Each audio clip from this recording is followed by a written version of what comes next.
Chef de l'État également dans le viseur de Donald Trump. Oui, l'ancien locataire de la Maison-Blanche l'a accusé hier, je cite, de lécher le cul de son homologue chinois, Xi Jinping, après ses propos appelant à ne pas être suiviste des États-Unis ou de la Chine sur la question de Taïwan. Les États-Unis qui tentent par ailleurs de rassurer leurs partenaires et notamment Kiev après la fuite de documents confidentiels la semaine dernière. Des douzaines de dossiers top secrets, dont beaucoup concernent la guerre en Ukraine, ont été répandus sur Internet. Le ministre de la Défense américain a pris la tête d'une cellule d'enquête chargée de déterminer comment, par qui et pourquoi ces documents ont été publiés.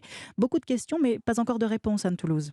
Interrogé par les journalistes à bord d'Air Force One qui emmenait Joe Biden en Irlande, son conseiller pour les affaires internationales, John Kirby, a répété « Nous ne savons pas d'où vient la fuite ». En revanche, le ministère de la Défense a pratiquement confirmé que certaines informations étaient authentiques. Parmi les quelques 25 000 personnes qui travaillent au Pentagone, peu ont accès à ce niveau de confidentialité puisque certains documents semblent directement émaner de la note d'information fournie chaque jour au ministre. Ces fuites qui ont surgi en vrac sur divers sites Internet donnent un aperçu fascinant de la façon dont les États-Unis ont surveillé non seulement la Chine et la Russie, mais aussi certains de leurs alliés comme le président Zelensky.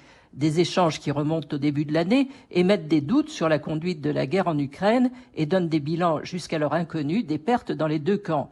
Cette affaire est d'autant plus inquiétante que ce n'est pas la première fois qu'une taupe circule dans les 28 kilomètres de couloir du Pentagone. Anne Toulouse, correspondante d'Europe 1 aux États-Unis.